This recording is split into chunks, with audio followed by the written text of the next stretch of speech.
Hello and welcome to this episode of the Event Manager Podcast by Skift Meetings, the podcast for curious event professionals embracing the future of business events. My name is Miguel Neves and I'm the Editor-in-Chief of Skift Meetings. In this episode, titled The True Value of Smaller Events, I have the pleasure of speaking with Eric Holmen, the CEO of Splash. Our conversation revolves around event marketing and the importance of small-scale meetings for businesses. We talk about things like how the concept of events can apply to so many different types of gatherings, the importance of impressing guests with great design, the challenge of creating a software as a service tool for the event industry, why small events outperform large events, and why data and ROI are even more important going forward. I hope you enjoy listening to this conversation, and I invite you to check out the other episodes of the podcast. You can find all the previous episodes on our website, or just subscribe via your favorite podcast service.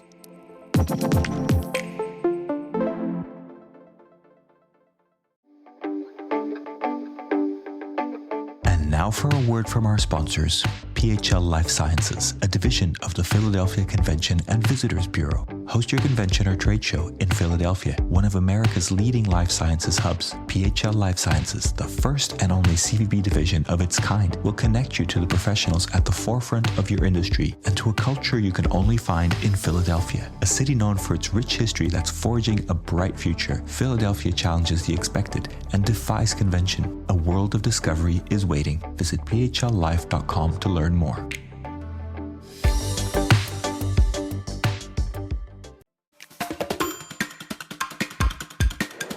Hello, and welcome to this edition of the Event Manager Podcast by Skift Meetings. My name is Miguel Neves, and I'm the Editor-in-Chief of Skift Meetings. And today I'm delighted to be joined by Eric Holmen, the CEO of Splash.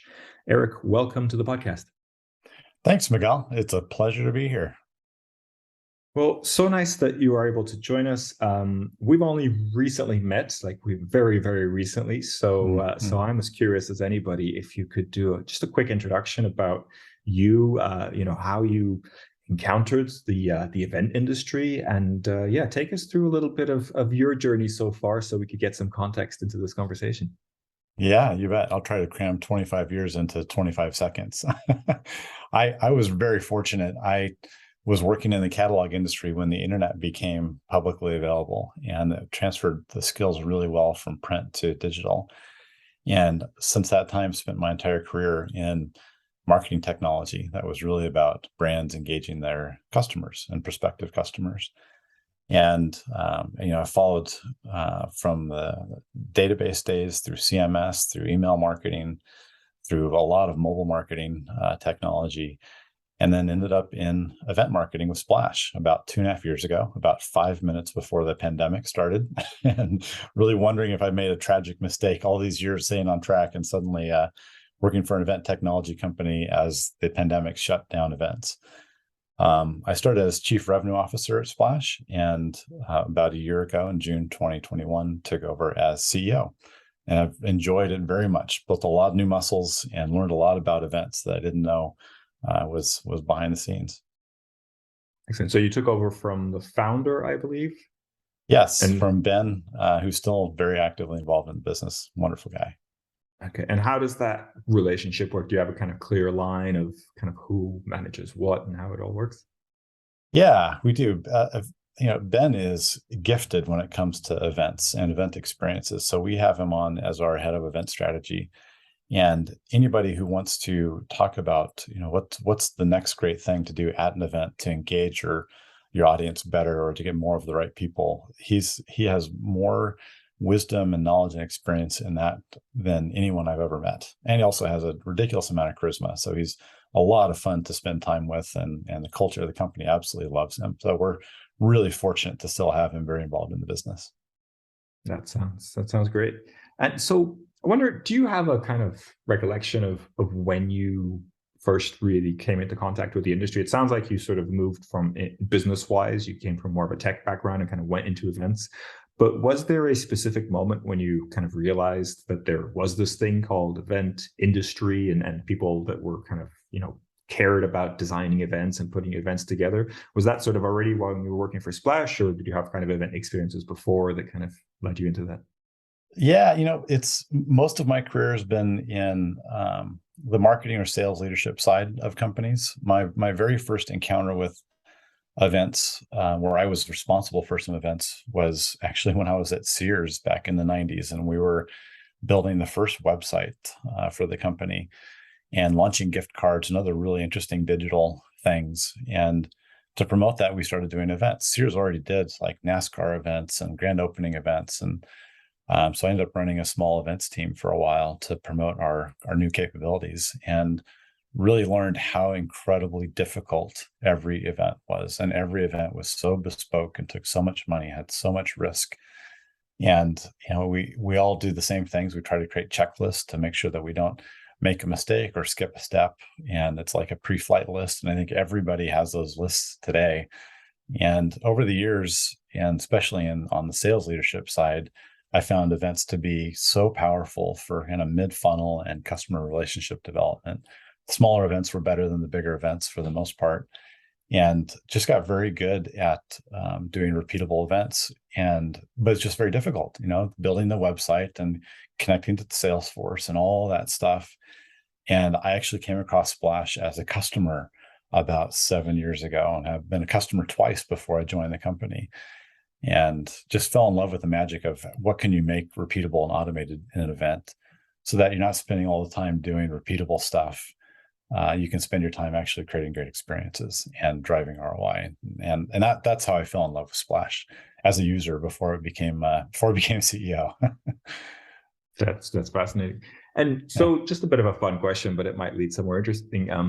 When you explain to your friends and family that are maybe don't have any knowledge of the event industry and the business events side of the world, how do you explain what you do, or maybe sort of what Splash does?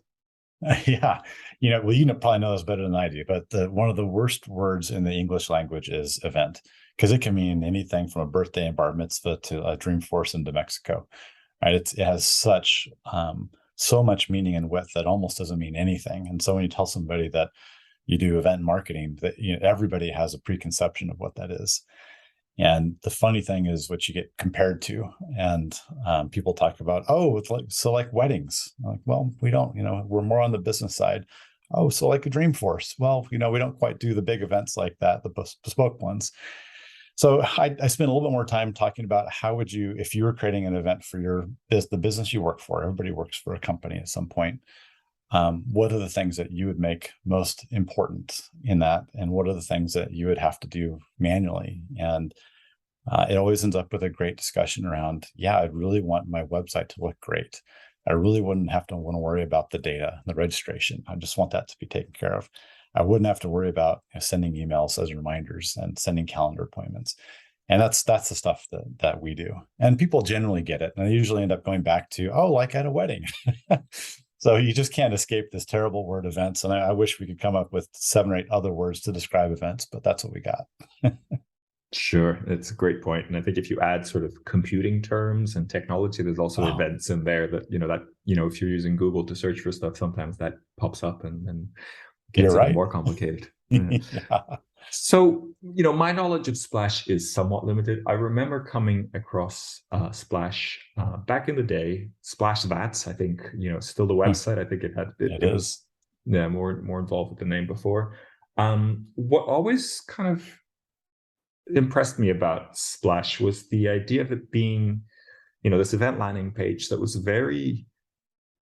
it looked good, right? There's a lot of concern with how it looks and how it feels. And I think in terms of UX of the web experience, I don't like to give commercials or endorsements or anything. I've used a few free events on Splash many years ago, but it always felt a little bit different and very well kind of customizable, but also designed, like a lot of work goes into the design, I can imagine. And is that kind of intentional? I mean, am I completely off, or tell me if I'm completely off, but is that a very intentional choice to be kind of different and really focused on the design and that element of when you sort of land there, you feel a little bit special, not like you're just entering a sort of, form or a survey or something like that to register for an event?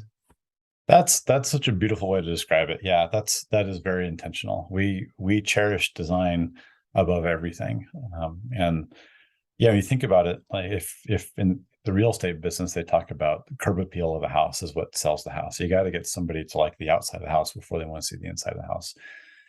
And it's the same with events. No matter how well you promote the event and advertise it, at some point somebody clicks on a website. And if that website looks like a Zoom landing page, like 5,000 other events, then you've lost the curb appeal. You've lost the interest to take the next step. If you can make it look like a really appealing event, that's going to help a lot. If you can actually go the next step and make it brand compliant, and this is where a lot of our large enterprise customers lean in, is there, and we have customers who are doing literally thousands of events a month, and they've decentralized that because Splash has made it really easy to stay brand compliant and to host those events. So they can have 800 users on Splash who are all creating events that are brand compliant.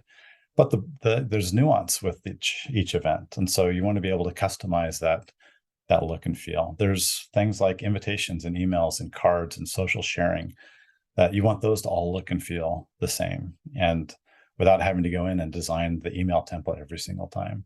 And so we've made it really easy to out of the box have something that's beautiful and very easy to use. You can customize it with colors. You can just grab a template off the shelf and change colors.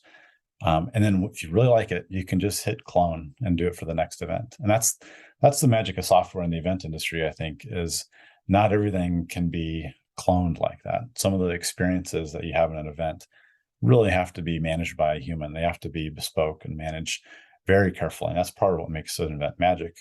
But there's all these other components that you can have magic and still have repeatability. And that's really the focus on.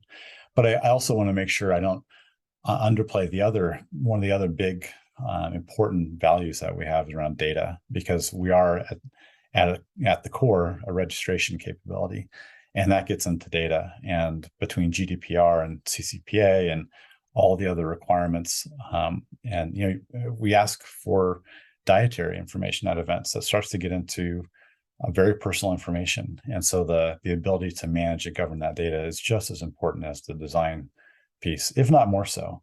But I think you nailed it, that most of the time our customers come to us because they like the simplicity of the design to make it look really good.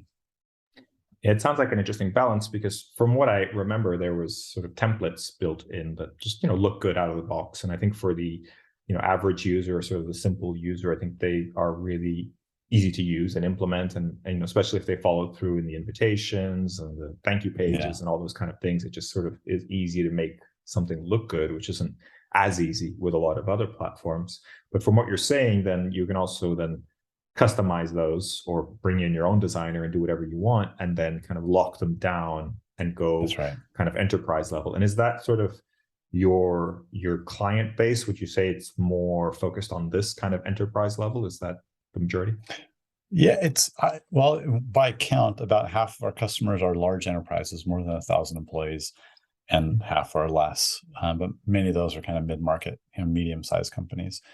And we have a freemium product, so we have thousands of users who use a free tool, and some of those, I mean, frankly, but some of them are birthday parties. It's funny to see what comes through on the freemium product.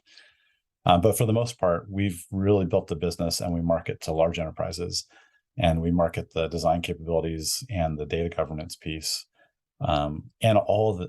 You start to get into all kinds of complexity around roles and team management. What can this role change with the data? What can they see with the data? What can this role change with the fonts or the logos?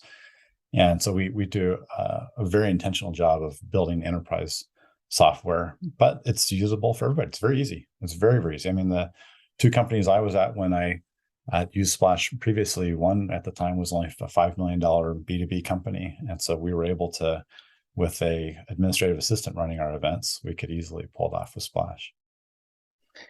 Good stuff. Would you say that Splash is, a SaaS company, a software as a service company? And if so, is that intentional? Yes, Splash is a SaaS company for sure. We have a small amount of services that's mostly related to onboarding or any kind of custom design work that somebody might want to have for a template. And it's interesting in the event industry to try to create a SaaS business. I think it might be one of the most difficult businesses in marketing tech to create a SaaS company for, because at the essence of SaaS is It's an annual license. It's recurring revenue, so it's a spend. And the value of software is that it should make things easier. You should be able to automate stuff. You should be able to do analytics. And then you compare that to the events industry, which tends to have a lot of people think about their one or two big events a year. And do you need annual software licenses for one or two big events a year? Do you need to have software every single day of the year for those big events? And so we've done a really intentional job of we are a great software company. We tend to always be a great software company first and foremost. We've decided to avoid the big conferences and trade shows. Those are not our customers. And we go to those more smaller and medium-sized intimate events that might be road shows, they might be workshops, they might be recruiting or internal meetings where you have hundreds of attendees, not tens of thousands of attendees. That said, some of our customers do events with tens of thousands of folks attending live or virtual. But we've really focused our business on the large enterprises that are doing a consistent number of medium-sized and small events. And we see great ROI, great attendance. It's one of the things that you and I were sharing recently on LinkedIn is comparing the attendance rates of the large events to the attendance rates of the small events. And where the large events are seeing a big decline recently in attendance rates, the small events are almost where they were pre-pandemic, which is good to see. Great to see. Just want to kind of complete the thought on the SaaS side of things before we jump into that, because I do want to kind of break that down a little bit more. Sure. Is that choice to kind of stick with the kind of the smaller sized, I don't mean to say that they're small necessarily, but the smaller sized events, because of the limitations of SaaS in the way that, events tend to require a lot of support. And if you're trying to really build a SaaS model and you want to offer the level of support that a lot of event companies and a lot of large events need, it's not very practical, right? Because you get to a point where actually you can't just automate everything. People are going to need a lot of support, especially day of support. Is that something you offer, or is that something you sort of intentionally don't offer and say, look, hey, we have really stable software, but you're kind of on your own, or there's a sort of standard level of support? We do have some services where we will help with on-site when required. We had a team at the Cannes Film Festival a couple weeks ago where we have dozens of customers who are using Splash, and we're just making sure that all the systems are set up for check-in and the day of event was going to go smoothly. The truth is, if you look at the ROI that comes from events, small events outperform big events by wide margins. The challenge is small events. It's hard to get the construction in your mind of how do I do enough small events to have the impact of a big event. It just sounds like an endless, tedious amount of work. And what we've done is intentionally focused on making it easy to do as many small events as you can. So there was a point in time when during the pandemic, when Mark Benioff, the CEO of Salesforce, said, we're not doing Dreamforce this year. We're going to do 1 million Dreamforces this year.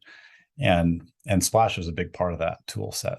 And it was important because you can't do 1 million events all bespoke, but you can do 1 million events that have the design and data governance already in place, and you can distribute that and decentralize that. And I think the future of events is going to be around ROI.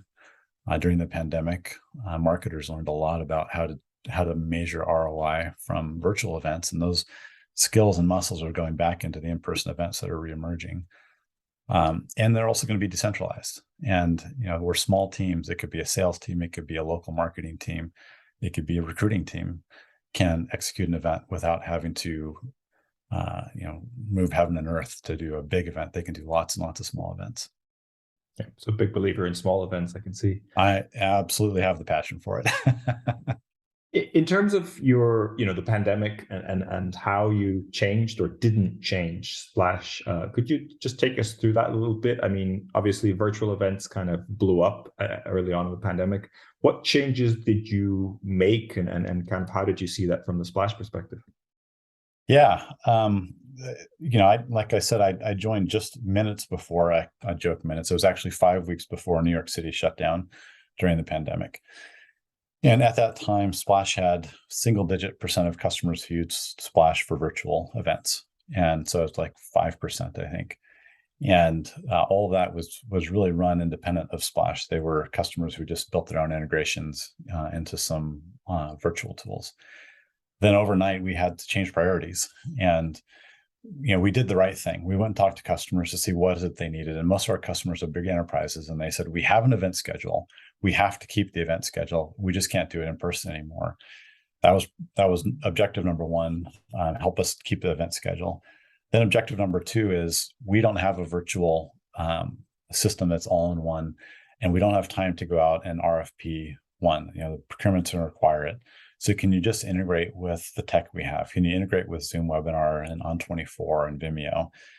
And that's what we did. So we focused on building an integration that embedded those tools inside of Splash so that our enterprise customers didn't have to go out and shop for a solution. They could just use what they had. So they got the best of both worlds. They were able to use Splash for the marketing capabilities, the design, the registration, and then they were able to use their On24 or whatever system they're using to actually do the webinar. And that worked really, really well for most of the pandemic. And we kept listening and seeing what else is going on. There's so much experimentation happening for the first 6 months of the pandemic. It was a wild west of experimentation, crazy ideas that people were trying that just have kind of disappeared. The second world kind of things that for a while seemed like that was going to be everything, and then VR for a little while.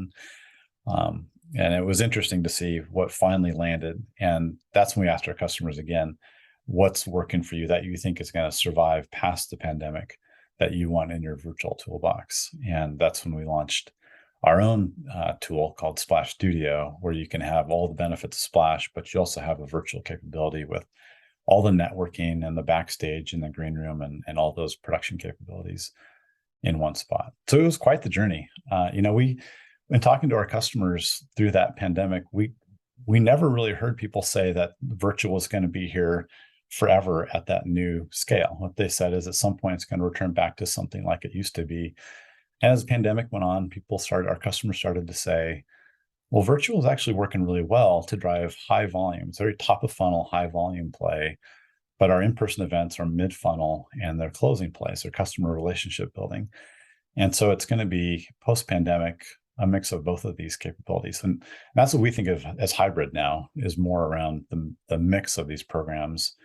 It was quite the journey, and I'm glad we didn't over rotate on the virtual capabilities, because with the return to in-person that we're seeing now, we're really ready for it, and we've got the virtual capabilities to help as needed.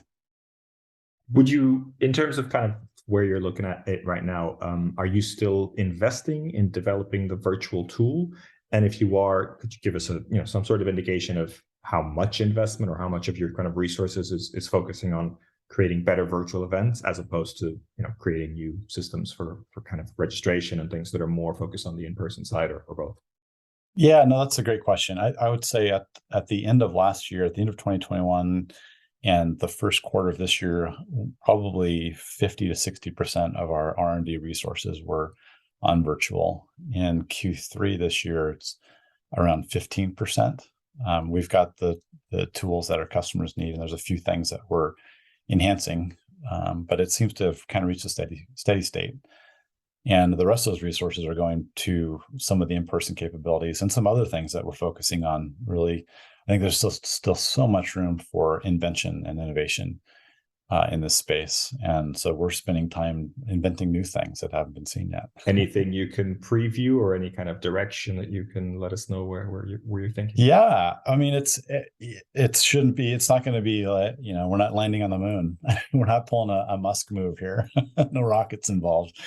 But, I've spent my whole career in marketing technology, and there's a path that marketing technology always takes. And, we've really identified that Splash is the marketing side of event marketing, like event tech. We're not going to be, we're not doing hospitality stuff. We're not doing checklists. We're the marketing side of event tech. And if you follow all marketing tech, at some point you get to solving good use cases, scaling those use cases, and getting very good at them, which is where Splash is now. And then you start to really lean in on data and analytics and do things like predictive analytics.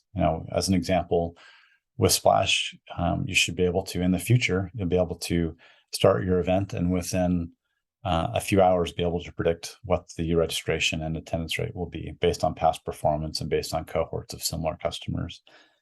And also, so that's predictive analytics, but also testing analytics.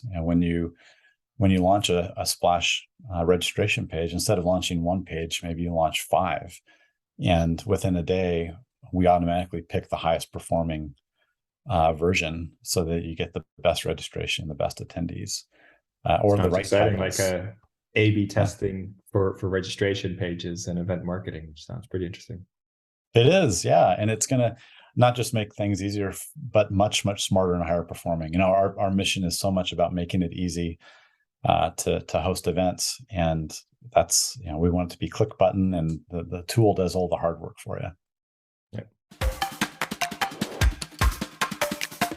Are you ready to celebrate your successes in the world of meetings and events? The Skift Meetings Awards are back for 2024, recognizing the most innovative business events companies across 15 categories, and we want you to be a part of it. Winners will feature on Skift Meetings, sending a clear signal to events professionals around the world that these are partners they can rely on. The final deadline for submissions is June 11th. We encourage you to start your submission today to secure the best entry rates. For more information and to start your submission, head to live.skift.com. So let's talk a little bit about data. We had a few conversations or a few comments on LinkedIn that I thought was really interesting exchange. We put out an article talking about a few different articles, actually. One was about the current state of virtual events, particularly virtual event tech and event tech in general. And then we also talked about the kind of larger international events being sort of stuck at the 65% of 2019 capacity. That's raised a lot of eyebrows, a lot of comments still coming out on LinkedIn around that. So we're happy with that. But I know you have a sort of different perspective, and you also have a different data set that's your client data set, but it's very much kind of focused on that audience that we talked about earlier.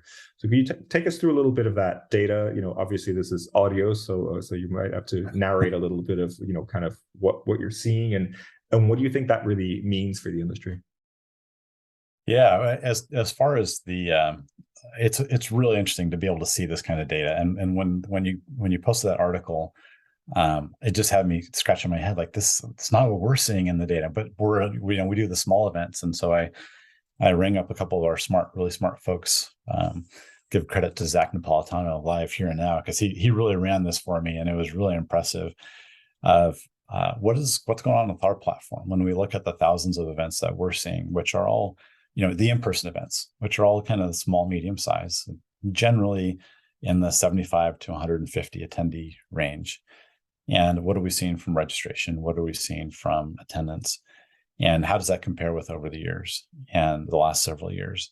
And it's basically back to where it was at the pre-pandemic level. So it's only off by, I think, 3 average head count per event. So 3 people fewer than it was during the pandemic, which is probably a rounding error. And I think that says a couple things to me. One is the small events still have a ton of value, right? They're where people want to go, and they're relevant. They're returning to relevancy. I think I may get called out on this, but I think there's been kind of a trouble with trade shows and big events for a long time, and the fact that we're able to live without them for a couple of years and do just fine. I don't think it's the death knell of large events, but I think it's going to require big events, to think very differently about how they execute things and what value they're going to deliver to the attendee. And fundamentally, people don't go somewhere where they don't think they have value. And you only have zero-sum game. You only have so much time in life, and you're going to choose between, am I going to attend this event where maybe I'll have value, or am I going to do something else? And that something else, now there's so many alternatives. It could be to watch an event from your laptop at home or from Hawaii. You can go anywhere to attend an event now. Why do you have to go to Orlando? And so there's some interesting alternatives that are really going to compete for the value equation.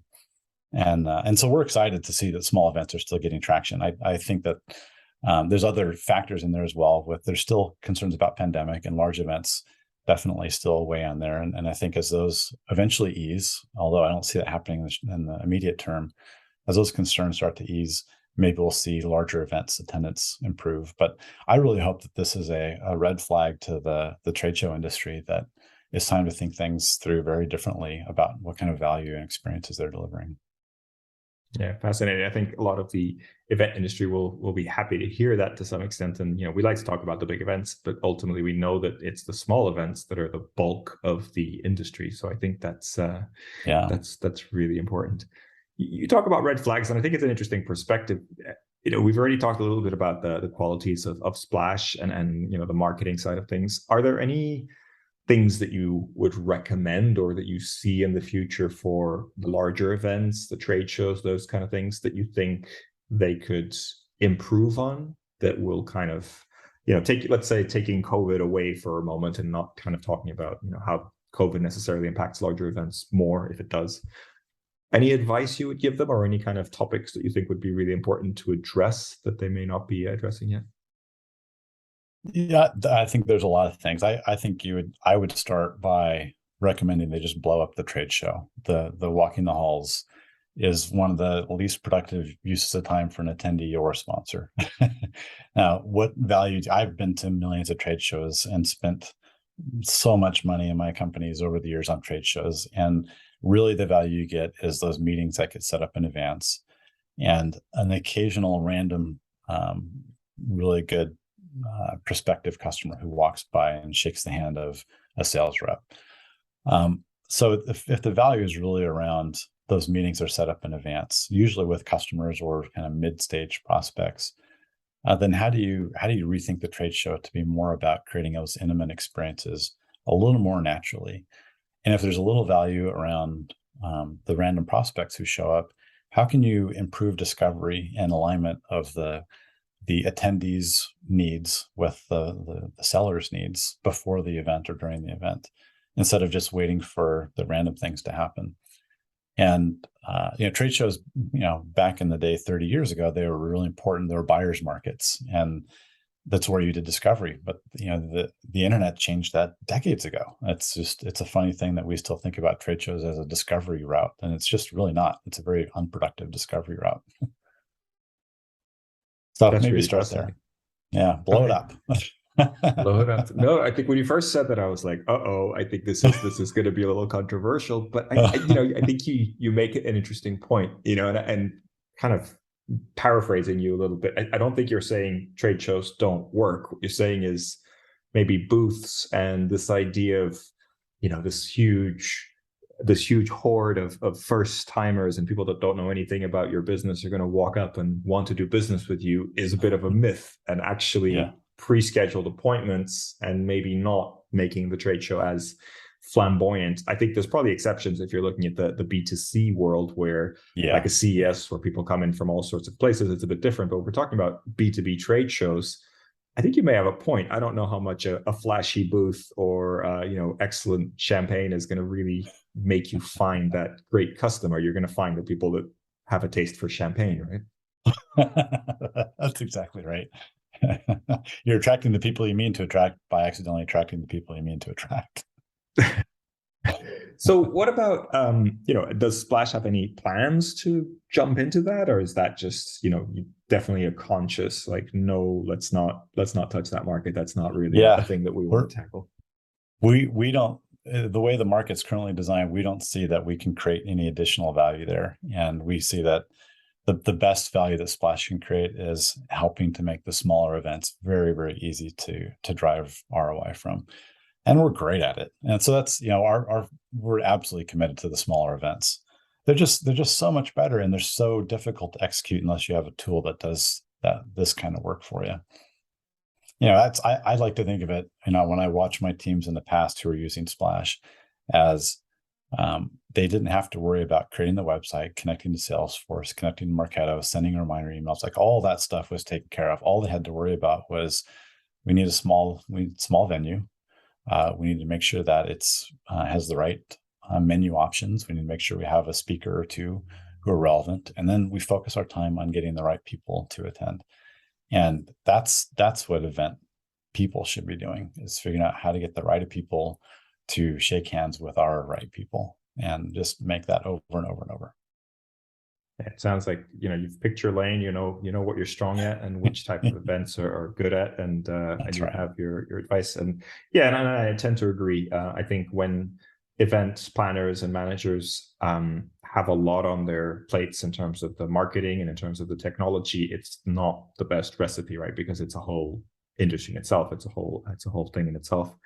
But following on from that, I mean, one thing that we're hearing a little bit from event tech, other event tech companies, is this challenge of finding the planners, of finding the target market, of finding the new customers. Are you finding that? And do you have your ideas of why that is, or why is it more challenging now potentially to find new customers and people that are actually organizing the events? It's interesting.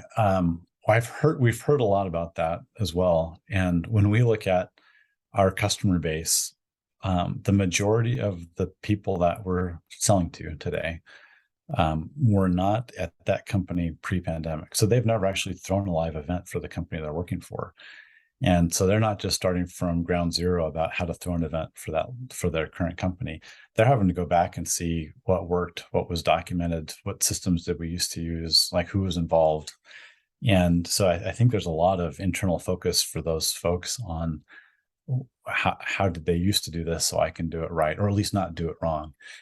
And just to be clear, so you're talking about the people at corporations that are coming in, filling in roles that were there for someone before, and Splash is sort of a vendor that's in place, and then you see those sort of new names come in and take over and work with you, right? That's exactly right. Yeah.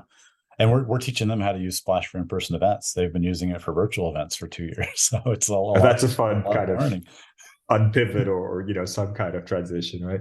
But what about your sort of your new customers, or how are you kind of looking for growth in that area? Yeah, so we've never really seen a lot of event planner titles as part of our customer base. We tended to see the event marketers. Previously, that was the title we'd see the most, or recruiting managers. We do a lot of recruiting events as well. But during the pandemic, and continuing past the pandemic, I guess if we're still in, or no one's really sure if we're in or out of the pandemic at this point, throwing our hands up. But continuing past it, we've seen a whole new set of titles come through as part of the buyer set. And it's digital marketers are now a key segment, and marketing operations folks. So we're seeing much more of that, what I would expect to see with technology, much more of this being a technology buying decision for people who use technology, and not so much about the event itself. It's about, how do I enable my teams to do these things? So I'm buying the software to empower them. Where in the past, the event marketer was thinking more a single use case. I need to use the software to get my job done. Companies are seeing it a little more width behind that across the organization. So that's exciting for us. But we've never really focused on the planner roles in the past. They're always part of the use case, but usually not on the buying side of the software. Fascinating. So it feels like you're deep in the event planning and meeting management world, but your world is the marketers within that, and not so much the event planners and the managers. That's right. And one of the interesting things, when we ask our customers what's their event stack look like, we're in there with companies that traditionally we might be thought of as competitors. We coexist with a lot of the event technology out there, because we focus on the marketing side, where they might be focusing on the hospitality or the planning side. But fascinating. It's a good place to be. Yeah, we don't have to necessarily compete to win. That's great. So I want to take a bit more kind of bigger picture. You're talking about being sort of more in the marketing world, but at the same time in the meeting management, et cetera, kind of world. Are there things that in this world you would change if you could? Like, are there barriers that sort of come up over and over when you're having conversations that you would like to kind of change as an industry? Well, I'd love to change just the word event. It'll make things so much easier. That's a good question. I think one of the big changes, I'm actually maybe stepping back just a little bit. When I joined Splash, it was on a like an investor's thesis on looking at marketing technology over the last 20 years. Marketing technology has come in and changed every part of the B2B marketing stack, through automation, through emails, through digital communications, and it always leads to better ROI focus. The one area where marketing tech hasn't really invested up to this point had been around event marketing. It was really common, still very common, to see event marketers using WordPress to create a site, and they're doing it by hand. They're learning a little bit of HTML to create their WordPress sites. Yeah, and using guilty Google as Forms. charged. I've definitely been there before. So yeah. Yeah, right. That and everyone has. It's funny the skills you have to learn to be an event marketer. A little bit of HTML. That's wild. List importing and updating and doing analytics in a spreadsheet and using Google Forms for registration. It's kind of the state of the union a couple of years ago for event marketing. And at the same time, for B2B companies, events are often one of the largest spend areas of their marketing budget, and they have the least amount of software involved. So my thesis joining the company was, this is going to all change. That this is going to be a huge digital transformation, and all this spend is going to be managed much more with an ROI focus.